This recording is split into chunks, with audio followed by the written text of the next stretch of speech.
Okay. Good morning and welcome to our seminar. And this is the final seminar of this Estonian Border Guard Board and Environmental Investment Center. And the project is called Environmental Risk Assessment of Potentially Hazardous Wrecks in Estonian Marine Area. And the agenda is on the screen. We have one presentation that's missing from the agenda, and unfortunately the Finnish Environment Institute could not make it, so we will end this seminar a bit earlier. But everything else is, I believe, in order. And for the welcoming speech, I'm kindly asking for the Deputy General Director for Development in the Estonian Police and Border Guard Board, Kristi Hallas, please.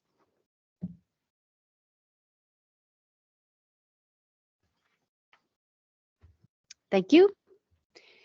I see there is an ant on the screen. It's I don't know if it's somehow related to the subject that we are handling today, but it's quite interesting.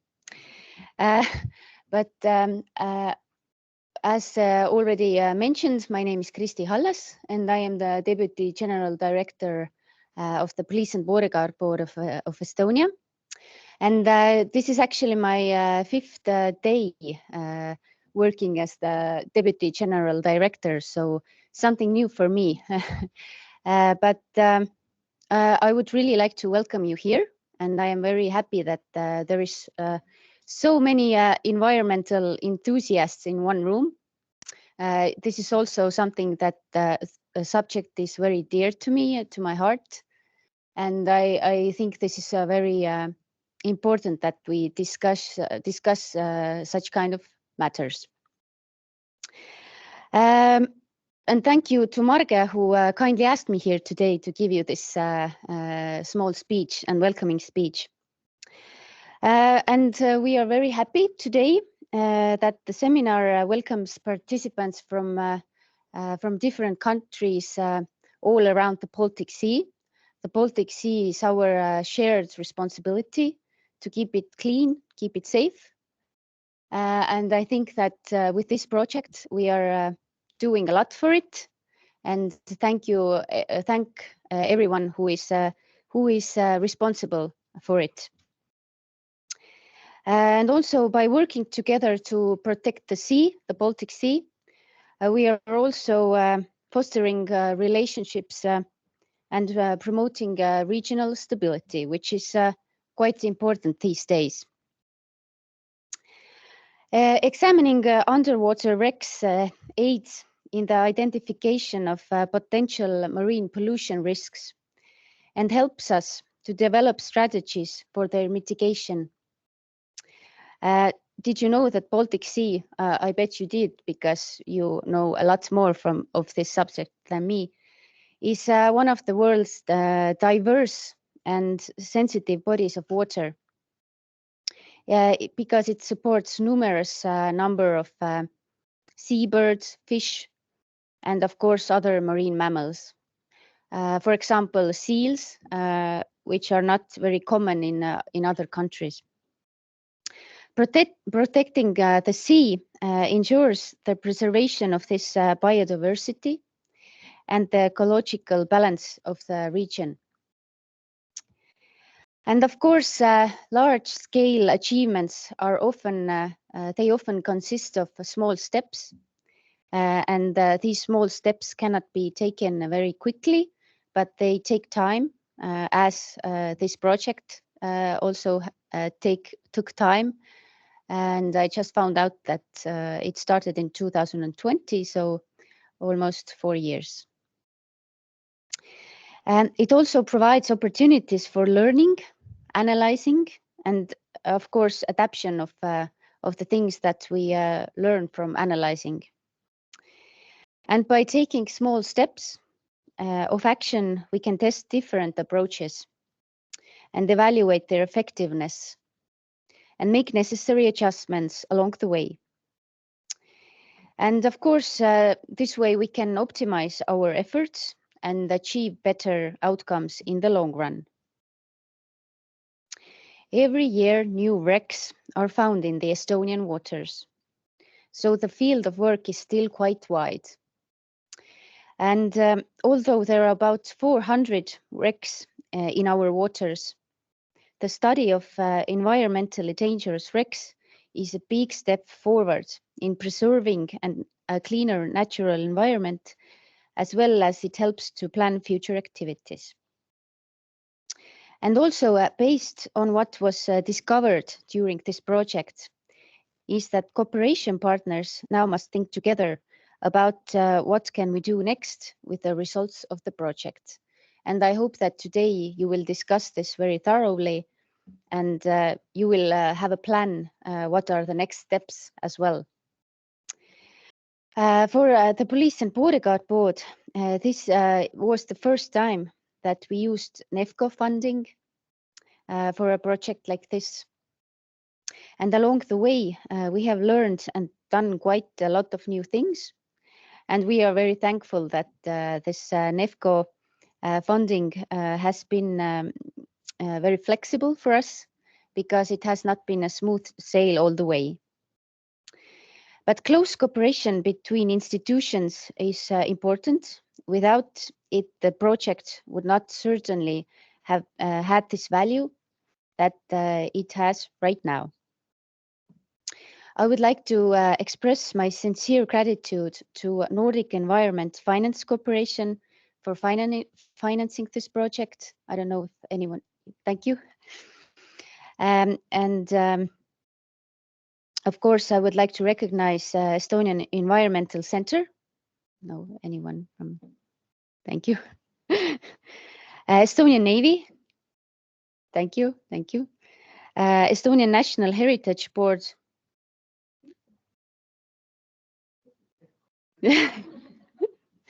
And Ministry of Climate for their contribution. Great. Everyone is here, so. And of course, thank you for all the presenters that are going to present their input, and for everyone who has shared their experience and are still sharing it today. And lastly, I would like to express my gratitude to each and every one of you who is also here via Skype or via internet. Thank you also. And I am very deeply grateful for the ones who are here in the room also. And have a fruitful discussion today and have a nice evening. And of course, I hope you will have time to enjoy Tallinn and what it has to offer, our old town, and maybe even some fun places. Thank you.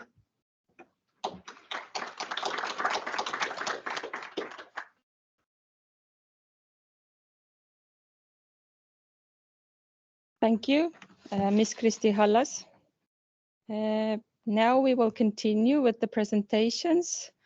And the first presentation comes from our supporter or financier. It's from a financial analyst in Nordic Environment Finance Corporation, Nea Westerlund, please.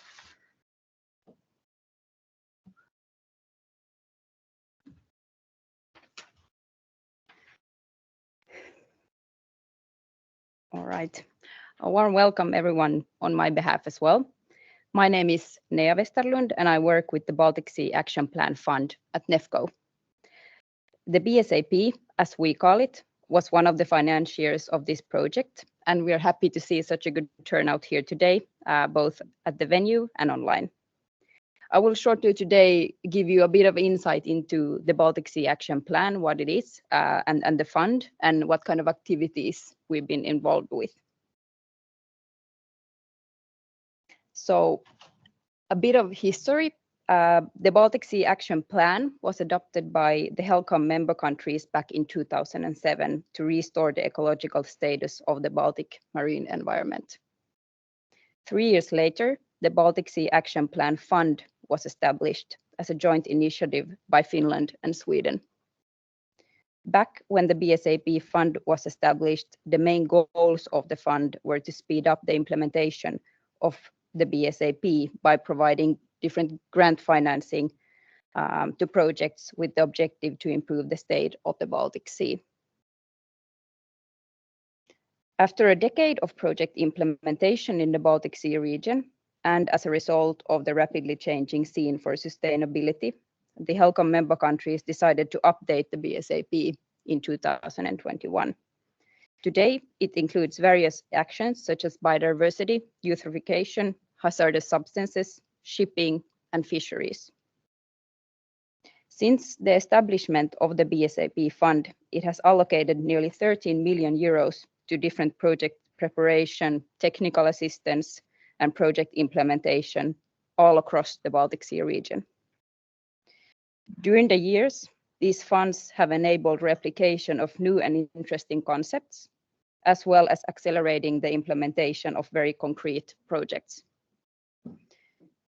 The 13 million euros allocated to projects translates into 74 projects successfully implemented with different demonstration effects. Today, the Baltic Sea Action Plan portfolio consists of 21 active projects, with a third of those projects having very strong and clear links to biodiversity. The fund is being managed by the Nordic Environment Finance Corporation, NEFCO, and the Nordic Investment Bank. The fund has also an appointed steering committee consisting of members from the Finnish Ministry of Climate, the Swedish Ministry of Climate and Enterprise, as well as the Swedish Agency for Marine and Water Management. The BSAP fund has a very long history of project funding in Estonia.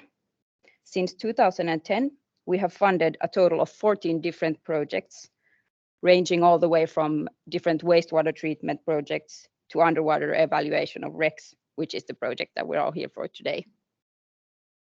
Looking at the history of BSAP fund, we have been able to establish a significant financial leverage by unlocking roughly 90 million euros worth of investments into different Baltic Sea projects. In general, there has been a tremendous growth in demand for funding for these types of projects. Especially during the past 3 years, we have been witnessing this growth at first hand by seeing the increasing amount of project applications coming in. I consider us very lucky in the sense that we can with certainty say that there is a growing interest ranging all the way from private sector to public sector. During the past years, we have received so many project applications, that even so many that we have been unfortunately forced to turn some of the project applications down simply because of the fact that the current funding available doesn't match the interest. However, we see this as a very positive problem because at least we can say that there is a strong will to restore the state of the Baltic Sea. We are currently working actively towards securing the continuation of the Baltic Sea Action Plan Fund to be able to ensure that we can continue to support the interesting and relevant Baltic Sea projects.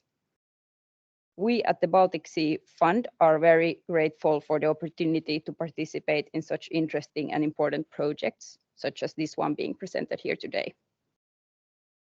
With these words, I'm happy to give the word over to the next speaker, and I wish you all a warm welcome on my behalf, and I'm looking forward to interesting presentations and discussions. Thank you.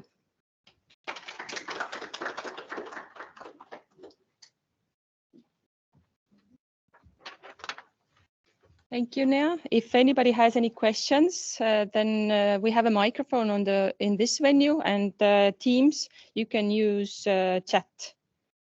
But if right now there are no questions, then we will go underwater, right? Let's try. And the next presenter is the CEO and the diver at Nautic Trade, Ivar Treffner. There you go.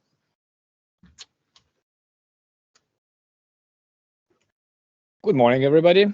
Nice to see so many familiar faces here and some new ones as well. As I said, my name is Ivar Trefner, and we conducted the research on German minesweeper M37.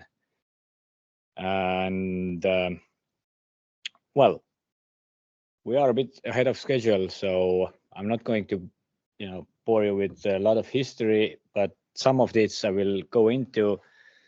I hope you can just find it interesting for yourself. So, building of this vessel, which was M1935 subclass, started in July 1940 in Bremen, and the vessel was launched in October 1940 and was taken into service in June 1941. Although the class of the vessel was M1935, there was also subclass, and the M37 was the first of 1939 MOB subclass of these vessels. They were all M-class vessels, they were very versatile, meaning that they were not only used for mine trawling, they could be used for submarine hunting, mine laying, and even they were used for convoy escort vessels. The trouble with these vessels, of course, was that they were very expensive to build. And as you know, because this is an environmental issue, because of the heavy fuel oil on board the vessel, they used fuel oil as a fuel. But at some point during the war, Germans were having a lot of trouble with procuring or producing fuel. So the next class actually took a step back and went to be a coal-fired engine. So they had a lot of coal, so that was easier for them. But this class was still a fuel-propelled class. But since they were expensive to build, well, they were quite popular, but there were not too many of these class vessels around. The technical data, the ship wasn't that big. I mean, like 70 meters total length overall. Fairly big. Beam 8.7 meters. The maximum fuel capacity was at 143 metric tons. Of course, we don't know exactly how much fuel was on board when she sank, how much fuel was released during the accident. Let's say not that it wasn't an accident, it was an event. But it's always safe to go with the worst case scenario, saying that it was 143 metric tons of fuel oil on board. Now, luckily, there are still available plans for the M class, which are not exactly the 1939 MOB class, but the layout is basically the same. The differences in the classes were more on the deck and the armament and stuff like that. So the basic layout of the ship's hull, bunkers, stuff like that should be quite similar. Now, in addition to fuel oil, I haven't marked all the bunkers, but just to illustrate, the red ones, these are the heights oil. That means fuel oil. Also, there are bunkers in the midship. You can see there's like red lines. We have that. Does that work? Oh yeah, here. That means that under the bottom also there are bunkers for fuel oil. Then the yellow circles are trable, which we had a little bit trouble distinguishing. What is the difference between trable and Heitzel? But our German colleagues, they weren't also 100% sure, but quite sure that in this context, it means diesel oil. And also, as any ship has, there's also third type of oil or oil-based product, which is the schmear oil or the lubricant oil, which is stored here and here. And there's also bunkers in the front and under the ship. So one might ask why there's diesel oil on board, but the diesel oil was probably used to heat up the boilers. And also, I'm not 100% sure, but a lot of these M-class vessels, M1935 class vessels had, well, I have to read that name because it's very complicated, had the Kabelfernraumgerät mine sweeping equipment, which used electricity produced by diesel generators. So that was also a reason why there was diesel oil on board to power the Kabelfernraumgerät equipment. I have no bloody idea what it is, so don't ask me or how it looked like. So we have a fairly clear idea where the oil was stored and in which compartments there should or could be something. There's also even some, let's say, amounts that can be find out on the drawing. That is what's the maximum capacity of a bunker there. Just briefly about the history and the technical data of this vessel. Now, the location in Narva Bay, quite close to other customers that the Police and Border Guard has had, the T-30 that was leaking some years ago, 5 maybe, something like that. And also the other vessel involved in this project, the T-22, which is also, I don't know, either this or that, but doesn't matter which one. I think the Western one. So the diving operations or the research was conducted during May and June in 2003. I could say the total of 6 dives with a total of about 4 hours of bottom time was conducted. Well, since it is in Narva Bay, the visibility is, I say, normal visibility is bad. Sometimes it's very bad, and on a good day, it's a little bit less bad. And actually, the visibility can be such that on one part of the wreck, it's like 5 centimeters. At some point, it's a few meters.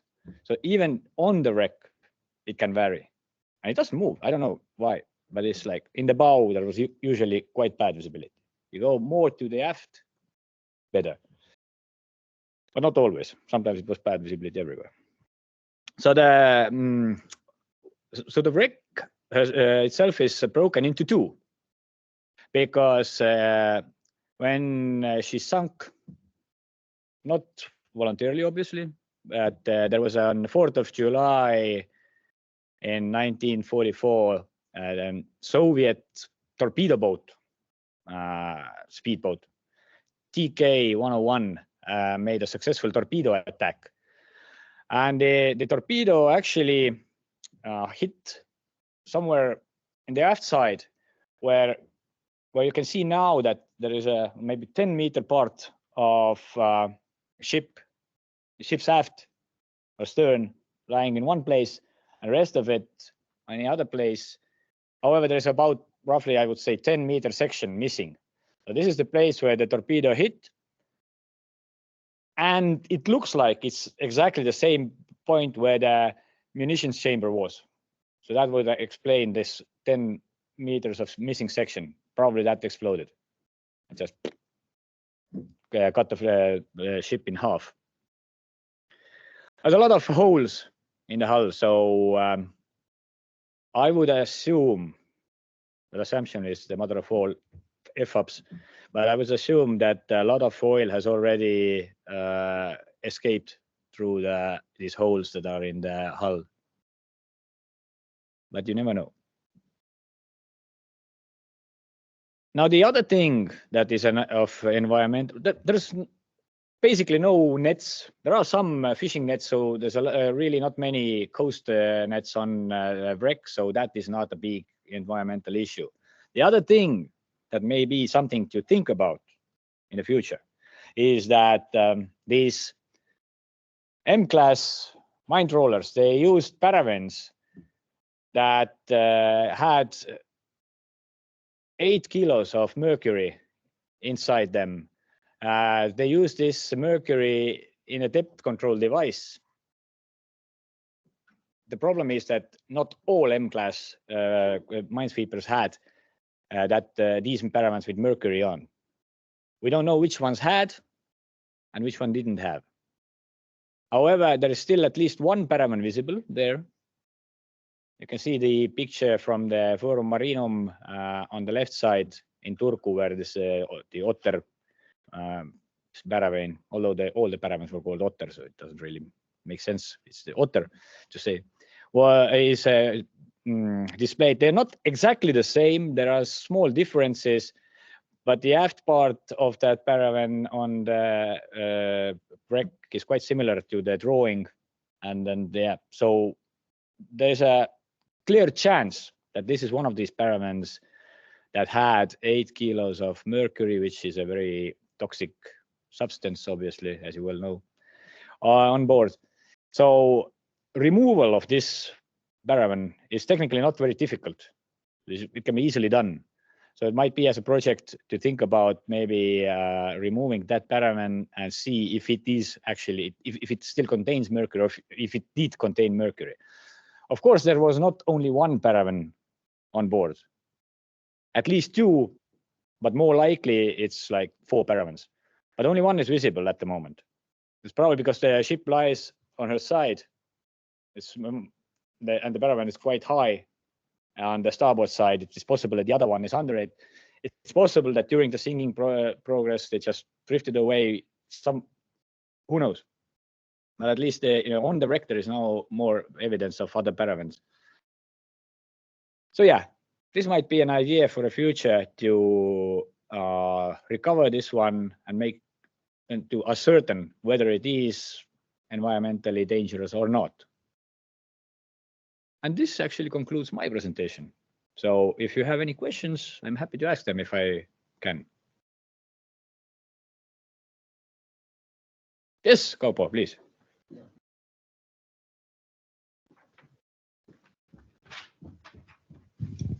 Thank you for presentation. How many mercury cases you know more in the Estonian Sea area that those kind of systems are used? First of all, there is another M-class sweeper lying quite close to M37. It's in front of Purtse. I have no idea at the moment if there are any paramans visible or not, but probably they use the same kind of paramans because it's basically M-class minesweeper. However, that's the newer class a little bit with already coal-fired engine, so there is no environmental danger from fuel oil on that. But there is also Cassandra, HMS Cassandra, which was a British First World War.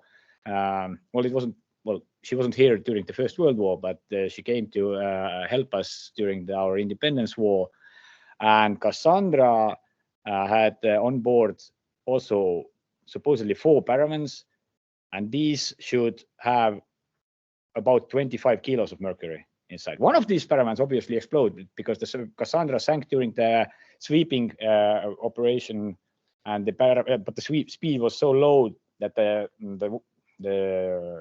whatever it's called, cable that was supposed to move the mine to paravan and cut through the mine cable, it didn't work and just pulled the mine under the vessel, and that's why she sank. So that paravan is gone, but there should be 3 more.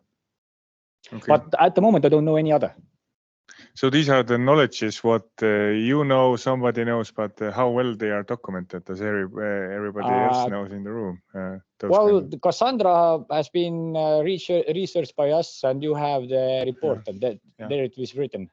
I mean, yeah, okay, just Cassandra, but generally all the mercury knowledge, you know. It is very vague. Yeah. Actually, even if you ask, for example, I asked British Ministry of Defense, do you know, they said it has supposedly 25 kilos. Can you confirm it? No. Yeah. So that's good. Thank you.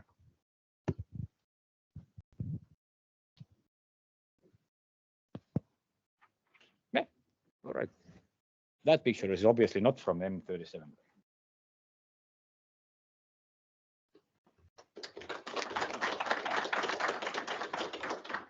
Yes, thank you, Ivar.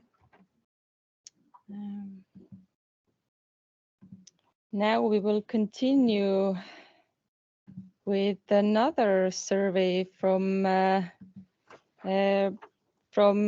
CEO and the diver in Tuukritööde OÜ and Kaido Peremees, please.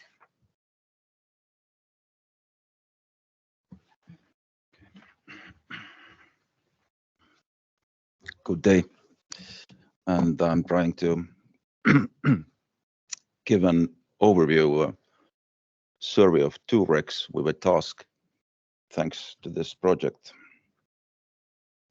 Okay, that we already probably knew. Okay, let's start. Our first and most interesting task was to survey First World War German S-31 torpedo boat, which was yes 79 meters long and about 8 meters wide, and originally with a 2.8 meter draft, and normally around 800 tons of displacement. She had 3 oil-fired water boilers and 2 sets of Shishao steam turbines rated at 23,000 shaft horsepower and a maximum speed of 33 knots. And supposedly had around 220 tons of fuel oil on board. And armament consisted of 3 8.8 centimeter SKL 45 naval guns and 6 50 centimeter torpedo tubes. Okay, let's see. And that's how she looked like. Here on the image is the V25 class, which is essentially the same. The only difference between the V and S were the designation where the ships were built. This one being Vulcan built and the S being built in Shishao, Elbing. So Genug für alle da, German. drum lasst uns trinken, rollt das Wasser rein, wir trinken zusammen. Here. Kuidas käima, kas see peaks meil startima?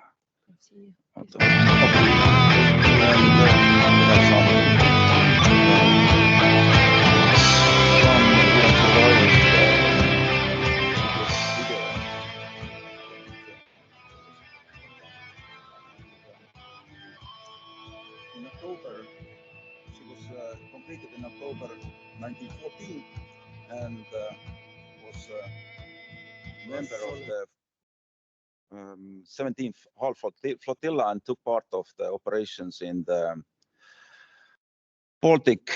And during August 1915, as part of the 9th Torpedo Boat Flotilla, she took part of the Battle of Riga, where she struck a mine west from island Runo. If you think the August has been an interesting month in overall ships hitting the mines, like in Narva Bay, also in this battle, and also the Battle of Yuming, also August somehow. So strange coincidence. She struck a mine and sunk.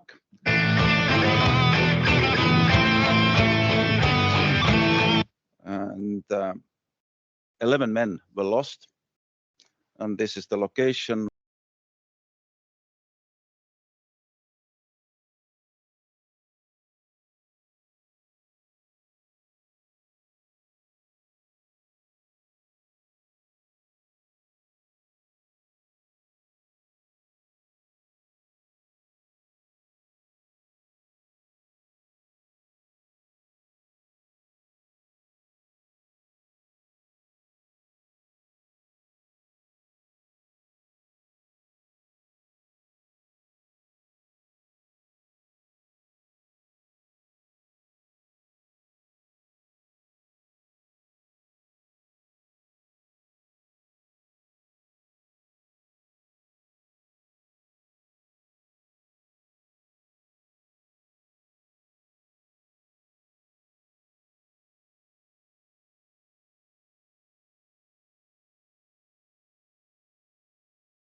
Excuse us, we can't hear online.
see on täiesti saatanlik, mul oli täiesti korralikud pildid ja sellest testides toimis ja nüüd seal üleval ei toimi. Ma ei kujuta ette. See vist kogu ekraan oli, aga siis seesama. See? Jah. Okei. Siis me võime jagada presentatsiooni, mis on kõige parem poolne. Kui esinev vaade oli siin. See parem. Mul see pildi peal, okei. Nüüd läheb edasi. Okay, we will continue on the Narva Bay and with the Second World War wreck of T-22, which is German torpedo boat type 39. So if you look on the specifications on the wreck or the ship, it's 100-meter long, 10-meter wide, and with approximately 3-meter draft. So quite a big boat for the torpedo boat. It's more closer to the destroyer than our normally would think of torpedo boat. She was completed early 1942 and took part in several quite successful operations at British Channel and English Channel and around the coast of France. And in 1944, she was transferred back to the Germany and to the Baltic.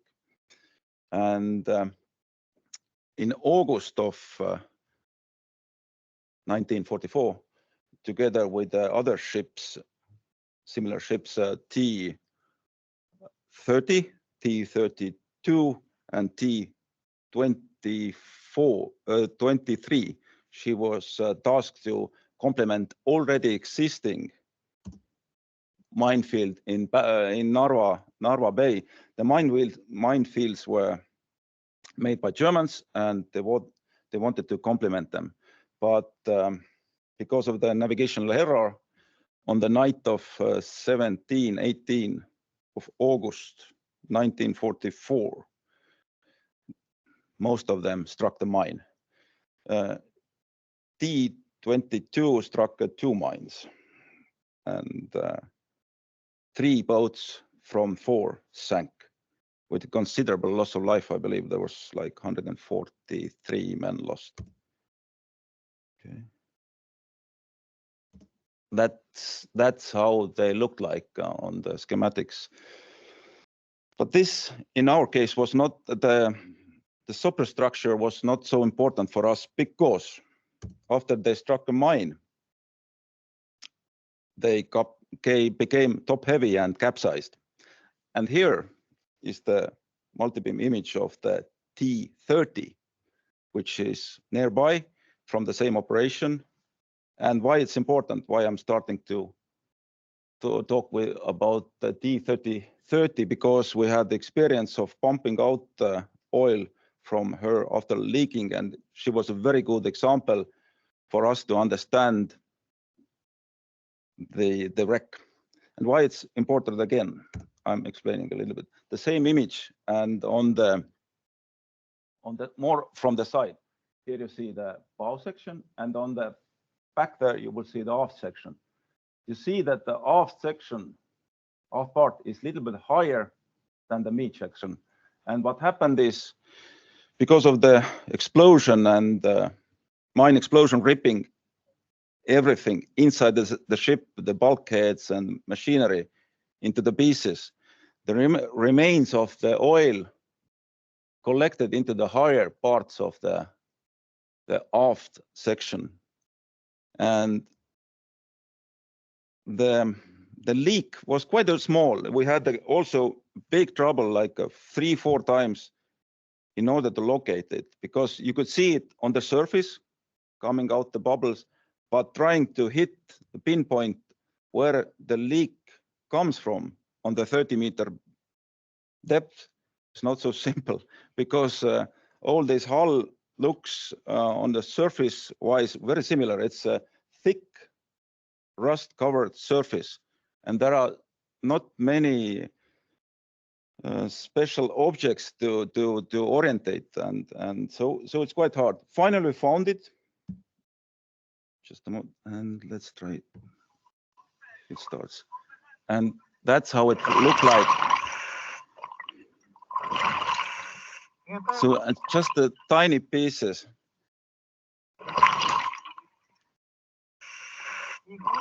And if you look on the image, you think it's like coming from the sea bottom, but it's actually on the aft part of the wreck, and the rust layer was like 5 centimeters thick.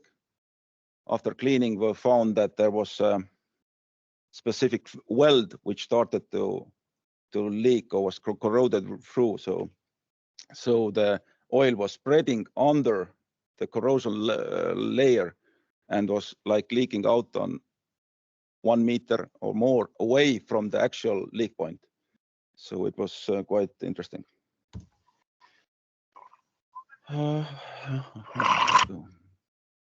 So with this knowledge from T30,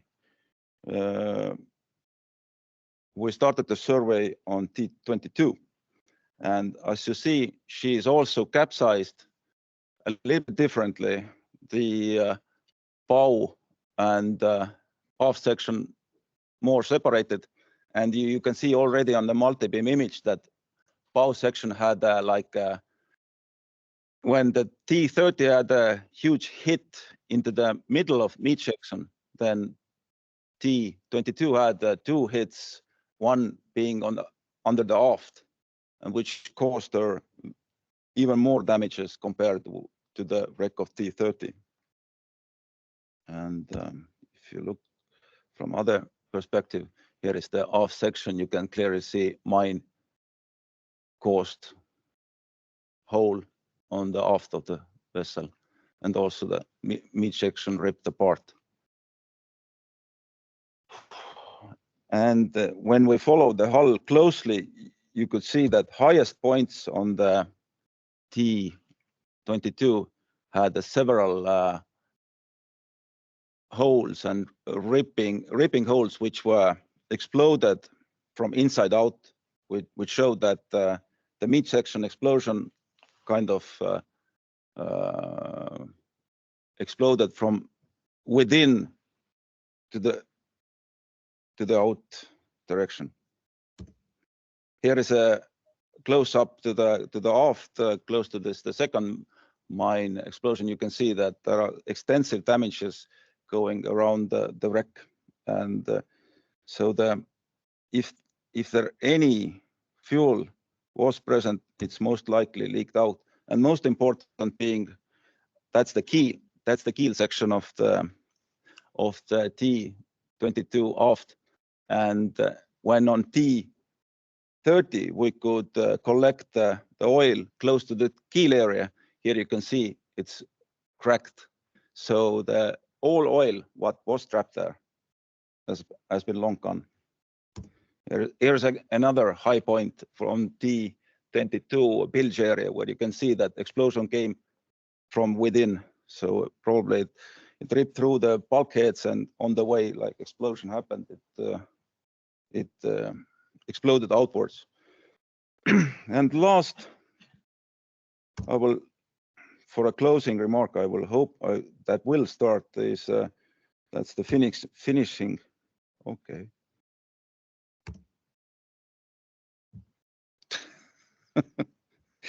Not my day. Doesn't work again. That was a video which supposed to play. It was working before. No, sorry. There's something I tested all this. Okay. Anything. Thank you for attention and sorry for mishaps. So I hope you have some questions for me.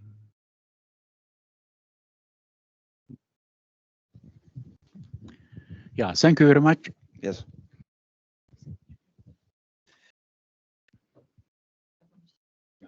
Thank you very much for great presentation, and it was exactly, I believe, for all of us, exciting moment to learn, and you nicely showed that for us well-known thing that light oil, yes, it is coming to the surface nowadays as well, and heavy oil, it is in the water column and never seen on the surface. And it was exactly as it was shown that if we see the oil coming out, it is the light oil, and exactly, it can be taken away. We actually took also the sample of the T30. It was like 4 or 5 years ago, and I think it turned out to be that they were using Estonian produced oil. This is made from shale oil, so it's like a synthesized oil type. It had a very specific smell to it on this. So yeah. Thank you very much. Thank you. Okay, thank you again. If any question.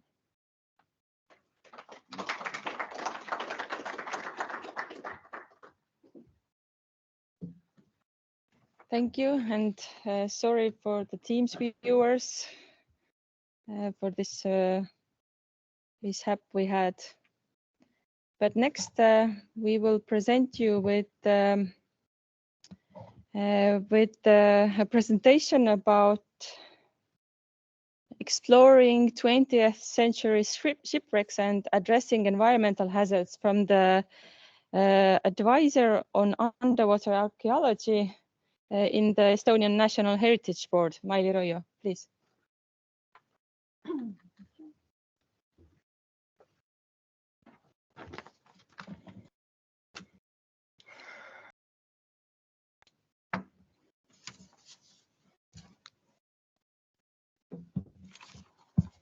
Yeah, thank you.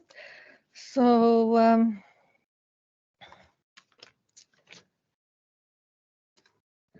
yeah, maritime history is an important field for interpreting the formation, development processes, and events related to Estonia as a maritime nation. And the underwater cultural heritage of the 20th century is a controversial legacy. There is a significant public interest in this heritage, especially regarding the tragic events of the World Wars, as the memories of those events are still relatively recent and touch people closely. So the wrecks of warships appear grand and imposing on the seabed, making them commonly the first choice for divers. So the wrecks captivate people with their richly written and spoken history. Let's see. Yeah, in this video you can see the wreck of the cargo steamer Eros, which sunk between the two world wars. during the Estonian War of Independence. This is a very important period for the Republic of Estonia. Erus transported goods for the Estonian military at a time when there was a shortage of everything.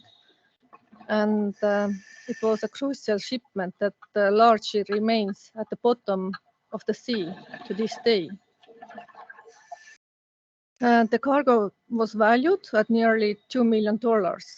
And the ship hit the floating mine near Hiiumaa and sank within 15 minutes. So after the War of Independence, many attempts were made to find and dismantle the wreck of the steamer Erus, but no doubt these were unsuccessful. So thanks to this, we have today a direct witness to historical events. So, okay, thank you. So thanks to this, we have direct witness to historical events preserved at the bottom of the sea, and also an opportunity to experience a part of the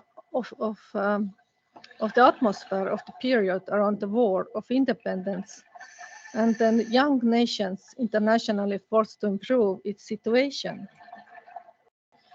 And it is one of the few wrecks about which we can say it was one of the luckier shipwrecks in our waters, while it resulted in a significant economic loss due to the cargo being supplies for the Estonian military. And there were no human casualties, and there was no great environmental threat, as it is a steamer, and there were no active ghost nets still fishing. So let's see next. Yeah. 20th century heritage in Estonian waters is known to amount to approximately 500 vessels. Most of the vessels sunk in the 20th century are shipwrecks from World War II, about 260 wrecks, and followed by World War I, about 100 wrecks. And the use of the fuel oils increased in the early 20th century, which brought along the new problem, the risk of pollution from sunken ships. Dealing with the issue of environmentally hazardous wrecks is likely to be one of the biggest challenges in the coming years. So as corrosion of metal-hulled ships has reached the stage that could lead to fuel products seeking into the Baltic Sea. And as today's experience shows, the greatest challenge in this regard is to avoid hasty actions and to remember that the biggest environmental threat, even today, is human beings and their undertakings. So the Estonian National Heritage Board received support from European Maritime and Fisheries Fund for the 2018 to 2019 period to map environmentally hazardous wrecks.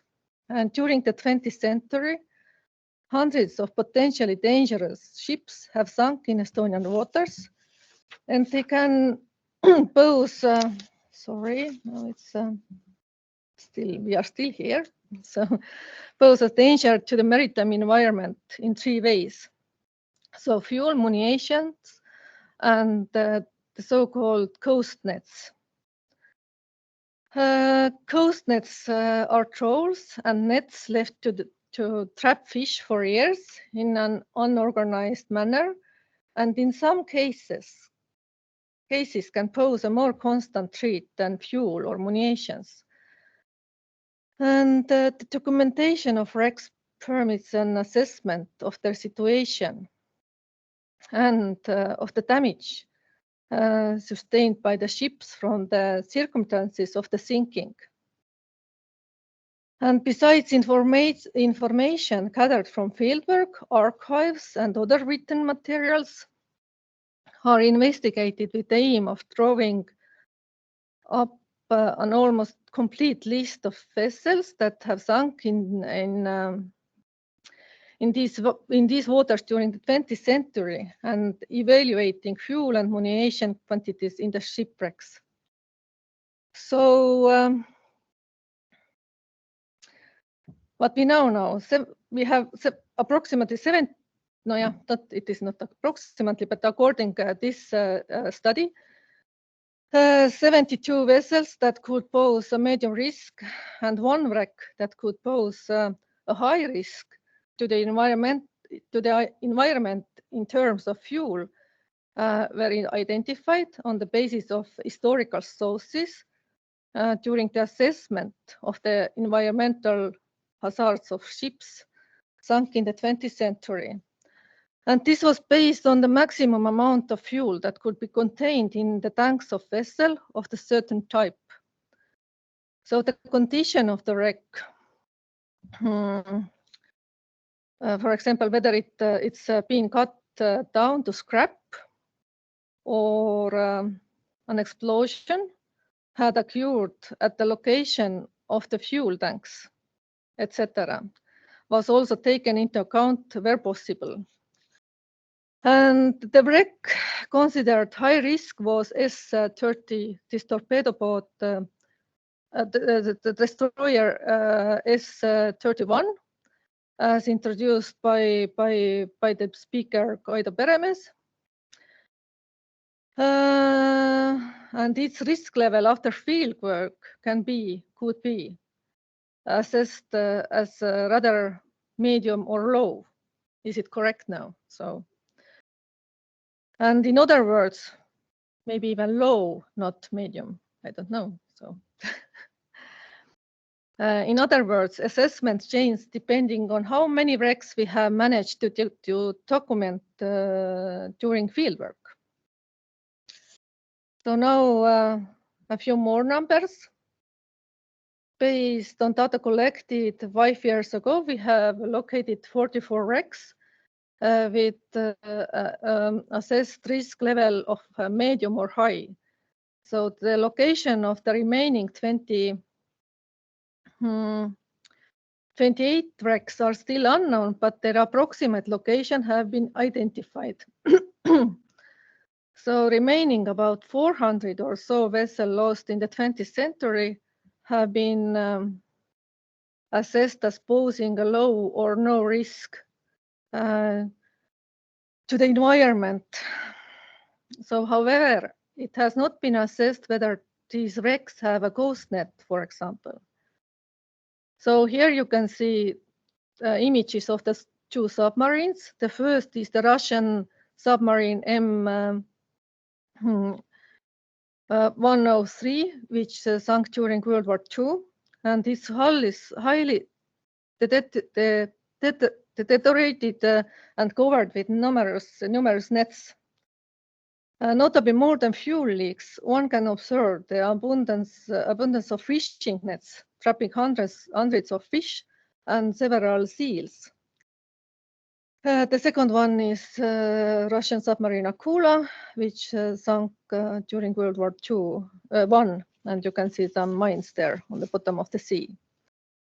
So in conclusion to this part, we need to conduct more foundational research, basic study to identify and assess the environmental risk of each specific wreck. As of today, we have documented 11 wrecks, about 11 wrecks in a standing position with a fuel hazard, and collected data nearly for more wrecks. No, I think it is more or less so. So far, there has been one major oil spill incident at sea related to a wreck dating back to the first half of the 20th century. So let's say we have still something like about 30 wrecks to go. So next I will focus on the first half of the 20th century, adding another dimension we must consider when discussing the environmental impact of wrecks. Historical wrecks with cultural significance, encompassing both World War I and World War II. So during First World War, dozens of ships sank in naval battles, resulting in the loss of millions of lives. And the expensive amount of submerged heritage resulting from the war will fall within the scope of the 2001 UNESCO Convention on the protection of the underwater cultural heritage, beginning in 2014, 100 years from the time of sinking. So, significant part of the underwater heritage in the Baltic Sea are shipwrecks, which contain important information about historical events and are separate, let's say, independent historical sources that are an irreplaceable supplement to the written sources. And 2 world wars took place in the 20th century, which is why most of the century's underwater heritage is war heritage. So wrecks from the world wars hold invaluable historical information. And irreplaceable sources for the study of the world wars, naval warfare, and military shipping and civilian shipping that operated at that time. So the heritage of World War II is a particularly valuable source and a direct witness to the events, as the material mainly hidden in Russian archives has never been freely accessible to researchers, and only published material can be used, and the reliability of which cannot be completely certain. So in January 2022, the Underwater Cultural Heritage Working Group of the Baltic Sea countries published the collection, The Invisible Heritage, Beneath the Waves, exploring the underwater landscape in the Baltic Sea and along the coast of Norway.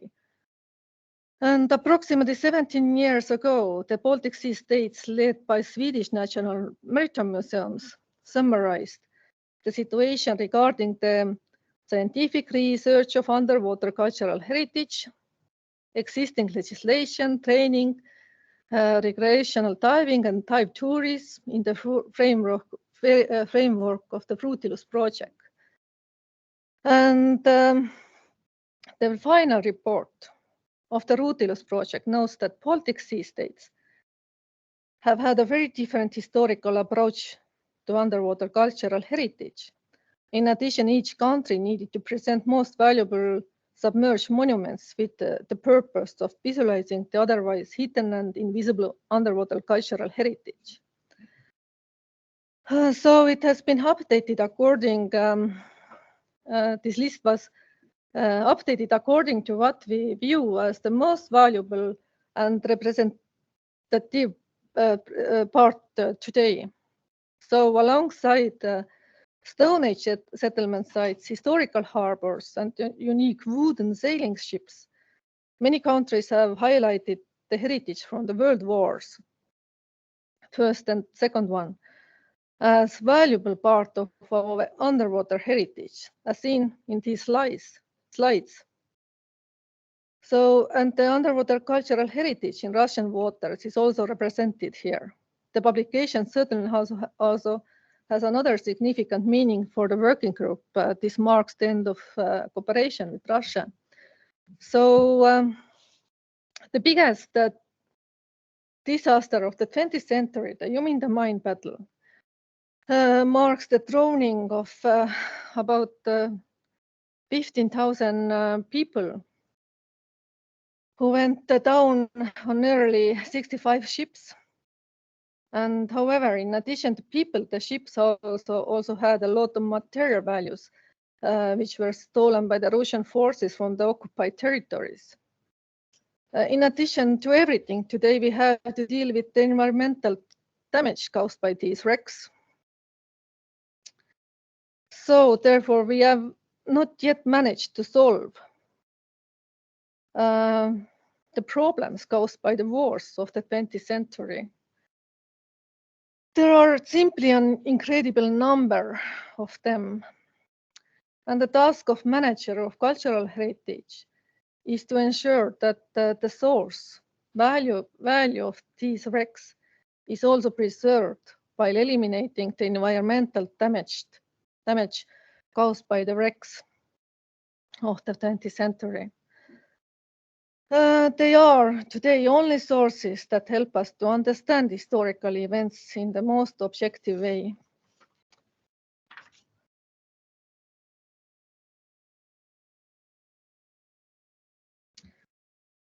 So this video is worth more than 1,000 words.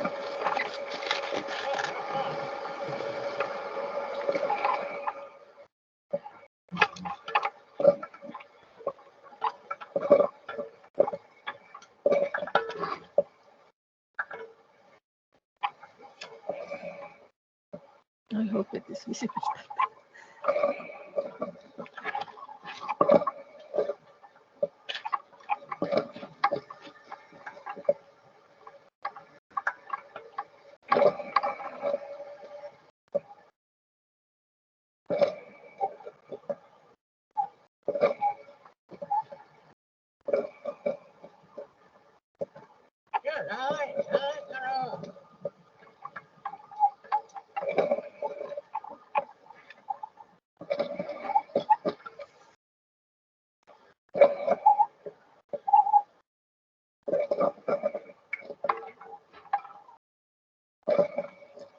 Yeah, so once again,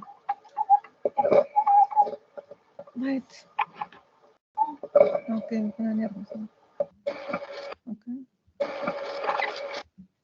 okay, once again, historical wrecks. Our maritime graves. This video is from the wreck of the Estonian cargo steamer Naissaar, which perished in the Juminda minefield, and approximately 2,500 people went down with this ship. So I hope it was visible that on the deck level you can see human bones, lot of them. So that's a little bit bad. So 3D models based on the documentation of wrecks can be viewed on the Sketchweb platform under Muinsuskaitseamet, and also these 3 wrecks studied during this project will be available there. And about information about the wrecks submerged in Estonian waters can be found in the Cultural Heritage Registry under the wreck register section, which is also available in English. So we have to also, yes, we have to update this register as well all the time because the information is changing. But yeah, you are welcome to visit these pages. And in conclusion, what is my message? So more scientific approach and basic research and fewer hasty actions should be remembered. And It should be taken into account that historical wrecks are not training bases. So for craft skills, let's say so. Thank you.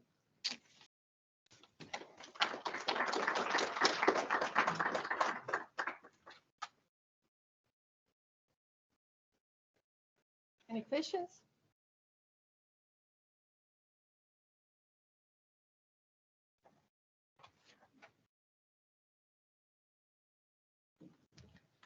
Thank you, Maili. We actually have only 3 presentations left and we are ahead of schedule, so we can make a vote. Do you want to postpone lunch and do this all before lunch, or do you want to go for lunch and take a short break?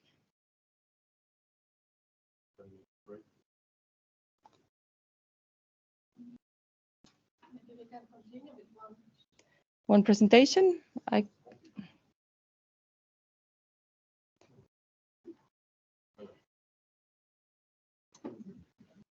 Mati, do you want to come? Mati, kas sa tahad tulla teha oma?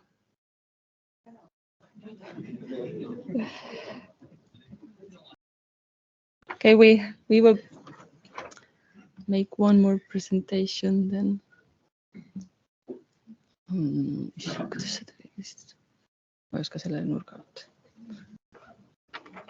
So now here to present you the senior oil response expert in the planning department in the Estonian Navy headquarters is Mati Kose with the activities of the Estonian Navy in context of the hazardous shipwrecks.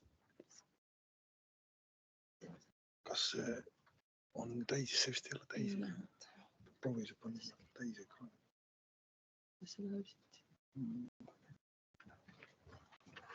Ei ole, prillid. Ma ei tea, kuidas see on. Ei ole see. Mis sa sellist nurga all? Seal on see. Ma ei oska seda.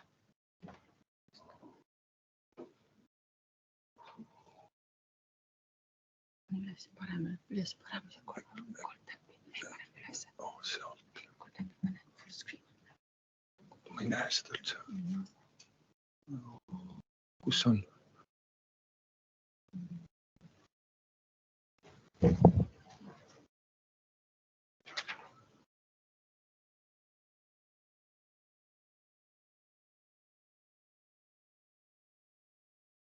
Aga siin peale.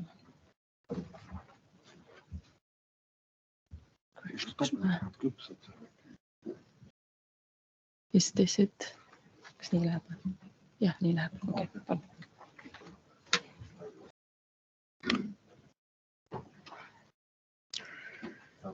Good morning, everyone. I try to make my speech. Ikka on vist midagi. Olemist osa ei ole. Ja. Midagi tuleb mingisse presentatsiooni. Vaata, seal on üleval nurgas on 2 noorte. Seal päris on.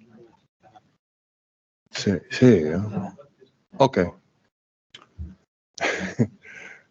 Sorry about these issues.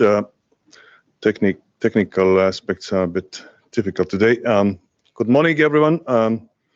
I'm very glad to be here today and witnessing end of this NEFCO project. When I came to work first time in police and border guard, this was one of my tasks to start with this NEFCO wreck examining project, and it took far more time than we expected, and many things happened, including political or geopolitical issues and COVID and everything. So during the project implementation, we had several struggles in police and border guard, and we had help from Environmental Investment Center. And I'm also have to be very gratitude and grateful for NEFCO about these patients and helping us in any possible way to end up successfully with this project despite all these difficulties. And when governmental changes took over me from Police and Border Guard to Estonian Navy, which from last year started to work in Estonian main oil response organization. And so with mix of military and border guard and oil response functions, we have concluded. We are since last year main governmental organization taking care about the oil response, and monitoring of oil is still partly duty of police in border guard with specific dedicated aerial assets, and partly also we contributing, but response on sea is mainly nowadays on specific Estonian Navy patrol fleet vessels. And yeah, we basically most oftenly deal with nowadays modern day ship traffic incidents or deliberate pollutions, but on the other hand, we have to be ready also for those leaks from historic shipwrecks. And as already Miley or somebody mentioned, it's like a ticking time bomb because we are not getting younger. Some of wrecks might still contain considerable amount of oil, and some of them are already leaking, like Cassandra, we know in Western Sea of Estonia, one of the largest potential quantity of oil on board of the Cassandra, and she's already leaking slowly. Hopefully not too bad, but we definitely have to come up with a plan how to monitor and how to tackle this situation.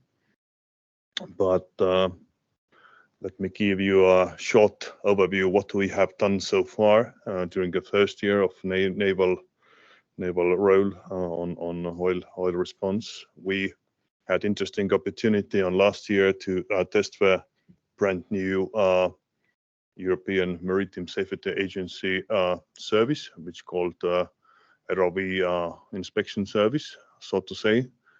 And because of request from Estonian and Finnish governments, EMSA has introduced the new ROV operation service for safety investigations, mainly for shipwrecks and other objects.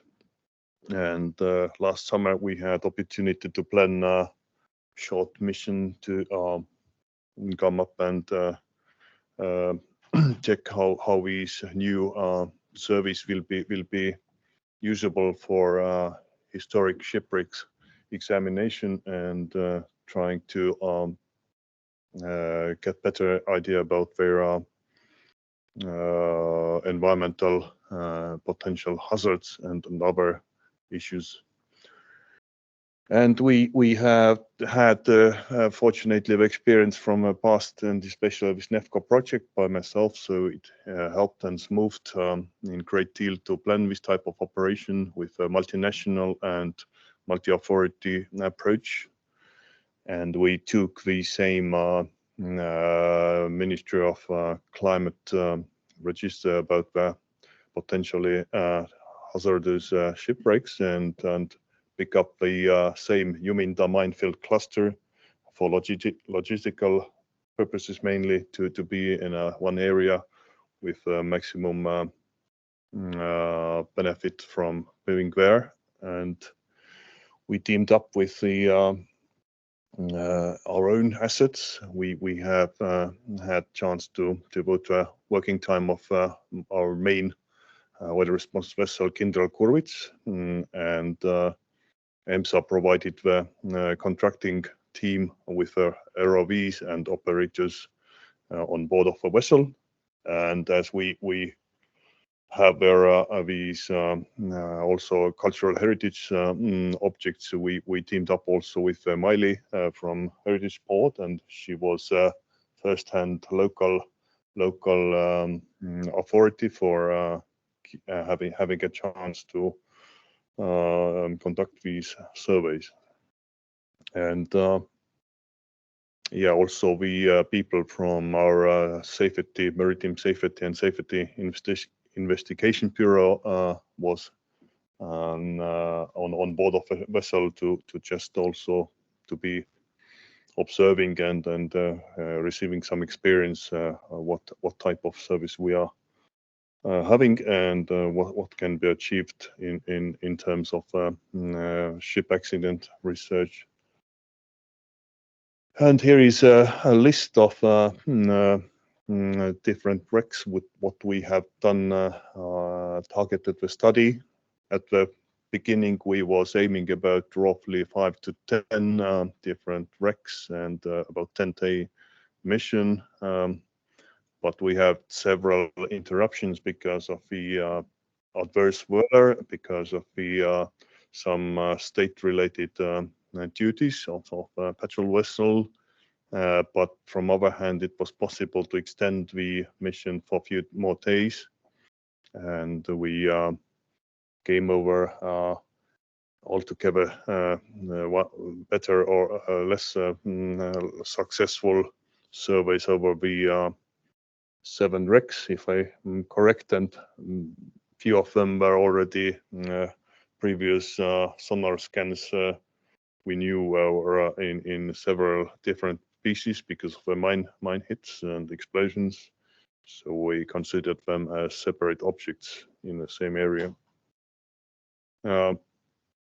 Yeah, we had EMSA contracted the team of ROV operators from one salvage company in working mainly in Spain, and there was one logistical consideration as well, but the traveling time and especially lifting the equipment is quite difficult sometimes with challenges. They left one luggage behind in the airlines, but fortunately we managed to get on board just half an hour before the ship had to depart. And later during the session, we realized that it was very important to have a second ROV as backup.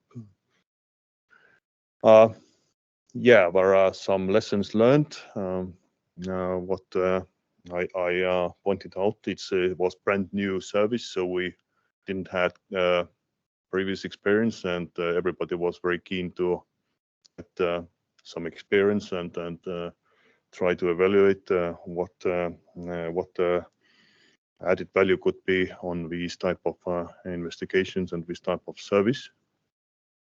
Well, as we mentioned, and as it already mentioned before, these sea conditions in Baltic Sea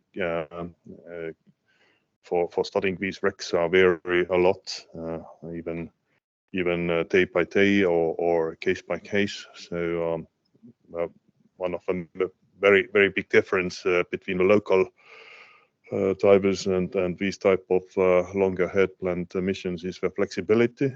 Local divers, at least I hope so, have more flexibility to do dives on optimal time or go on one single wreck for several times if needed. But if you are having people coming from another part of Europe where time span and flexibility is far less possible. Also, we realized, and it's very good news, that Kindral Kurvits is very capable and very suitable platform for this type of work. It's a rather big ship, over 70 meters, and have a dynamic positioning system and have a lot of tech space. So it's a kind of quite ideal platform for having this type of operations, which is good. And also the crew of the ship was very happy to do this type of interesting work, because usually they are doing something else, like looking for some Russian military vessels on sea surface. And during this mission, it was quite unique opportunity to check some underwater submarine wrecks one day and monitoring the present day Russian Federation military fleet on next day. But yeah, most importantly, ROV have basically it's a new and very trendy thing to have ROVs, and they have pros and cons, of course. And also the technical improvement and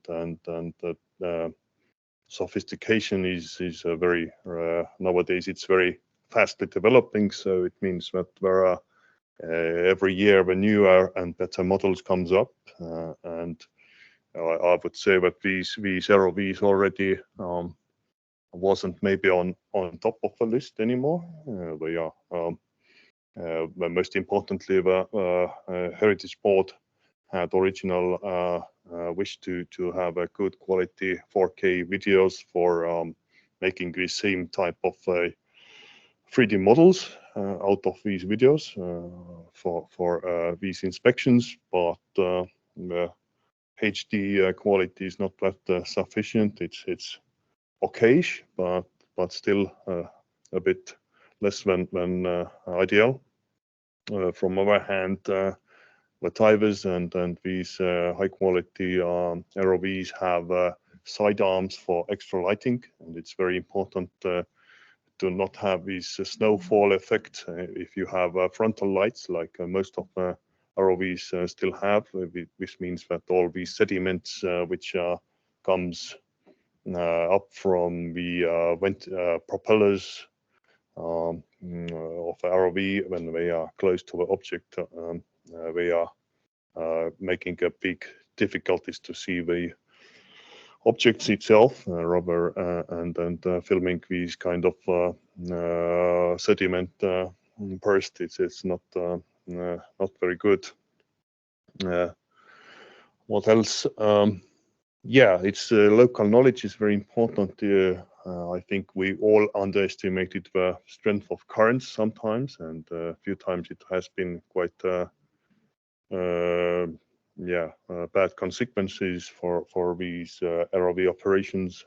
Fortunately, everything we managed quite well, but yeah, it's also important to know that this current team, they have worked mostly on harbor areas and some present day shipwrecks and inspecting some operating vessels. So it's very different from this type of work what we are looking for now.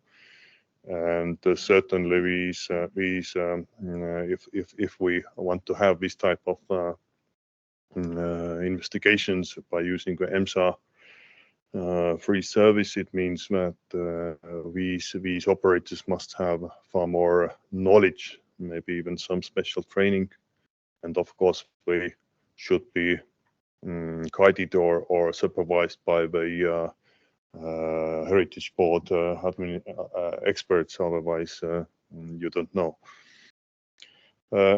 And maybe for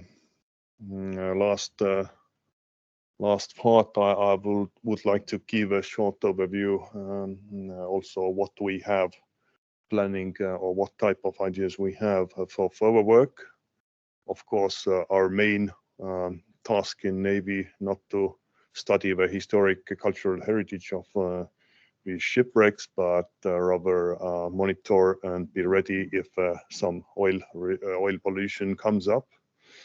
But from other hand, we would of course like to be also not only responsive, but to be on safe side and trying to assess these risks and to be prepared. We also working together with HELCOM submerged group and EMSA groups, and trying to also get these related knowledge and related ideas for further cooperation and some technologies even. There are some biggest problem with these type of wrecks if they are especially blown up and lying somewhere in this deep sea bottom, but you can't assess very well what is in the middle of a big ship, and even some ships, as we saw today, the presentation might have be separate hull for fuel tanks. So ideally, you should have kind of high quality scanning through the objects and like X-raying these wrecks. But I know that these technologies basically exist, but they are extremely expensive so far and very limited. So it's always also a matter of balance, how much money and effort you put on the research of specific vessel or specific wreck, and whether or you need to do at least some basic survey for a all potential threat wrecks. And another thing also what we should consider, that maybe these wrecks need also the constant monitoring, these most risky ones, because even we knew that from relatively new ship, very tragic ship wreck Estonia, it has been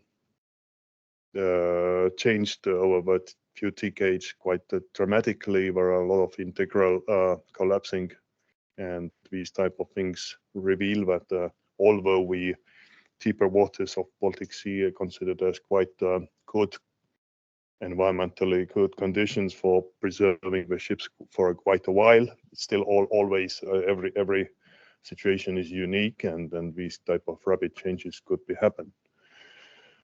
But coming back to our plans, our Navy also have now access to the newer ROVs, but as you might understand, that we are now in a high demand for inspecting and monitoring the strategic infrastructure, which is on bottom of the Baltic Sea as well. But basically,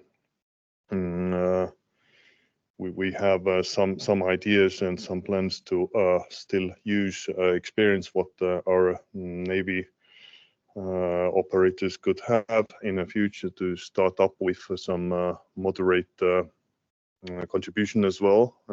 We have good vessels, as we revealed, and we have soon experts with ROV experience, and maybe it's a good idea to conduct or plan every year a few these type of missions. Ideally, it would be kind of program which is using a different experts and different experience getting. At the moment, we have a biggest challenge that we have to devote our time and effort between these military and infrastructure questions, and also environmental hazards. But we will see. Hopefully, we can manage, and hopefully, times in the Baltic Sea are not as bad as it has been in the past, and then maybe hopefully we still can focus on these historic threats and not have to deal with modern day threats. So basically, this is all what I have to say for now. If there are any questions, I would be happy to respond.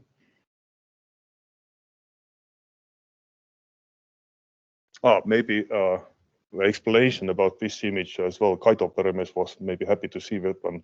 Actually, it's not a historic shipwreck operation, it's a modern day shipwreck operation, but I wanted to just put this slide here, or this image here, to reveal how complex these salvage operations could be.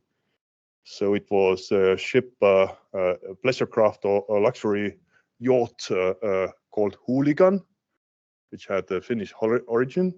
It was in some maintenance or repair work in Tallinn in Kakumäe harbor, and when first time went to the sea for test driving or something, and set on fire. It was carbon fiber hull and upper deck of this vessel, 27 meters long, and it was lit on fire like a candle, burnt down with basically half an hour, and sink on bottom of Kopli Bay, I think, yeah. and just 600 meters away from Natura 2000 bird area. And although a lot of oil has been burned away, still quite considerable amount of diesel fuel was in, and it was starting to leak.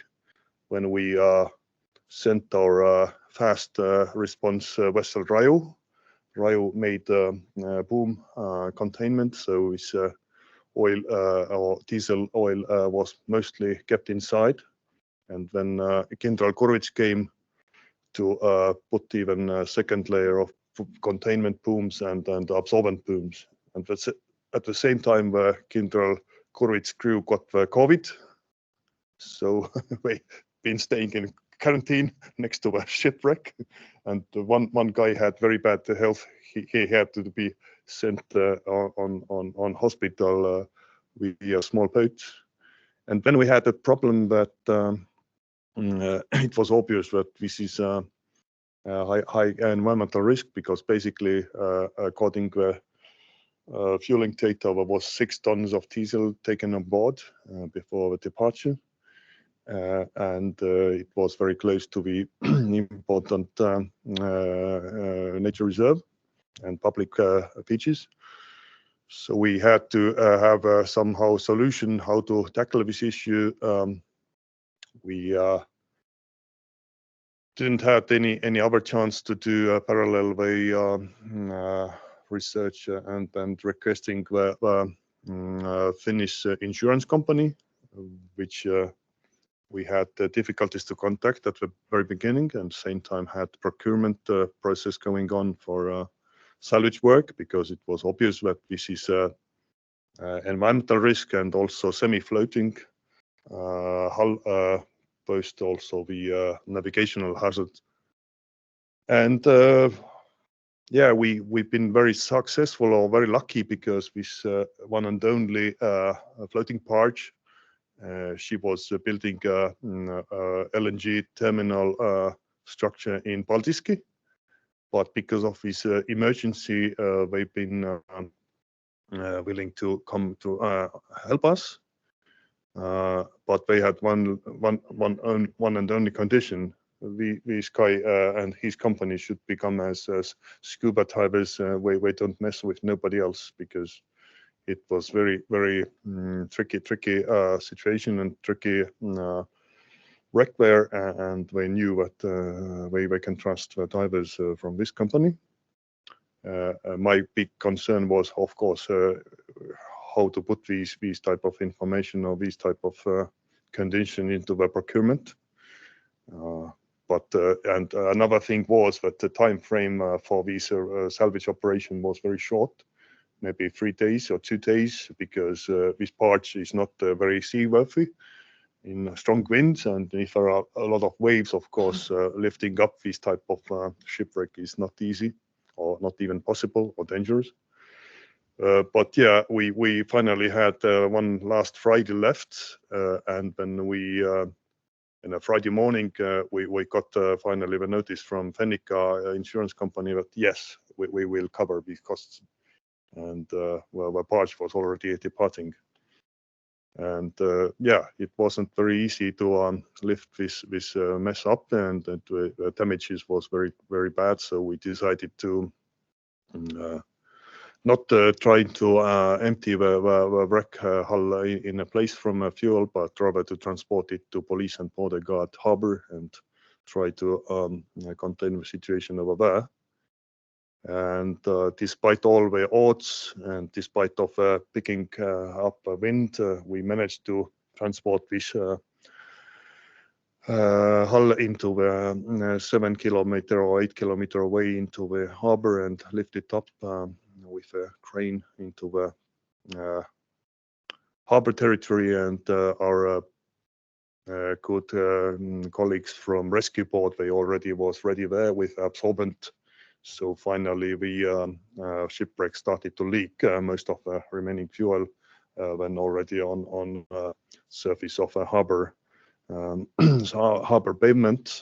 But as they were ready, we managed really well. But sometimes I still see in my my night dreams, what all could be went wrong with this project. So yes, it was like a present day example how difficult things can be, but now you can figure out what could happen if you have a big quantity of fuel somewhere in a 100-meter depth, and not only the shipwreck itself, but could be dotted with unexploded ordnance and wartime ammunition and coast nets. So it's quite a good puzzle. But yeah, I think I have to finish for now, and thank you for your attention.